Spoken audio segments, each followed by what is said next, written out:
Somebody shout amen. Number one, forsake foolishness and follow the faithful friend. Look at Proverbs chapter 9 verse 6. Forsake the foolish and live, and go in the way of understanding. Forsake the foolish and live. Now, you may not understand when it says forsake foolishness, forsake the foolish, forsake the fool. Now, let me explain. A king many years ago was about to die, and he knew it.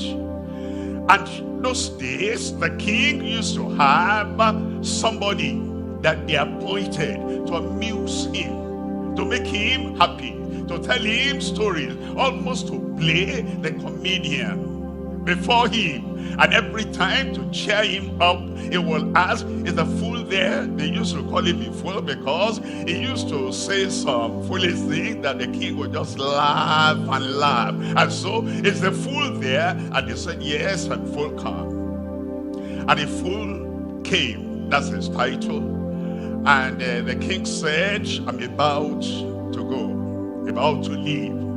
And so I want you to go around the country and go and find somebody more foolish than yourself, the greatest fool in the land. Go get him. Before I die, I will offer him this staff. And the fool went all around the nation, every corner, every community, every local government, everywhere. And then he came back.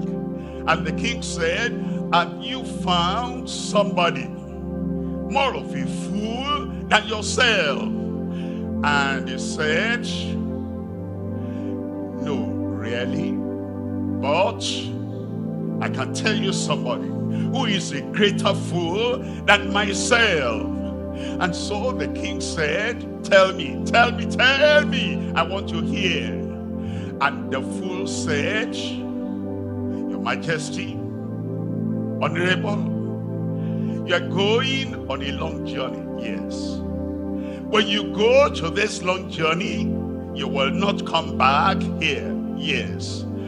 And the fool said to the king, have you prepared for that journey?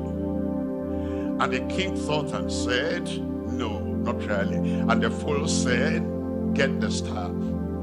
You are the greatest fool that I've seen in the land. You're going for a long journey. When we go for a short journey, a brief journey, we're prepared. And you are here, you tell me you are going on this long journey and you have not prepared.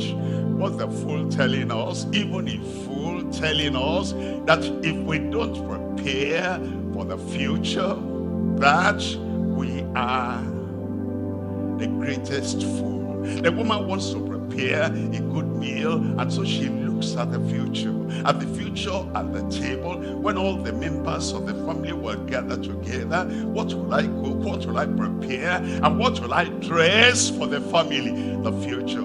And the woman, the wife, the mother goes to prepare. We always prepare for the future. A child is going to take an exam, and he knows that the exam is going to take place in 2 or 3 days, or 2 or 3 weeks, or 2 or 3 months. He prepares. If he is not preparing, that's the greatest fool in college. A person is preparing for a profession, and he says, I want to be this in the future. I will say, how are you preparing? He has no preparation. He's not thinking of the future. That's the greatest fool in our community. A person is preparing for old age. When I get older, I'm going to be this, I'm going to rest, I'm going to retire, and I'm going to live on what I've already provided. And the person, look at them there, is not preparing for that time. The greatest fool fool in our place. A person says, I know there is heaven. I know that heaven is there, and to get there, this is what it requires. The only one that can take me there is Jesus Christ, who says, I go to prepare a place for you. And the fellow is not preparing for the heavenly future. That's the greatest fool on earth. Whatever we have, education, we have, money, we have, whatever. But we're not preparing for the future. That is the greatest fool in town. There are even greater fools in the church. A fool in the church. We're talking about Christ. We're talking about heaven. And we're talking about how we can get there. And the man, the woman comes to church every Sunday and every weekday. And he prays and does everything. But the preparation does not include preparing for the heavenly future.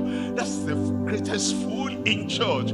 Forsake the foolish. All the foolish things, whatever I'm doing, it may look interesting, I may be excited with it, but it's not preparing me for the future.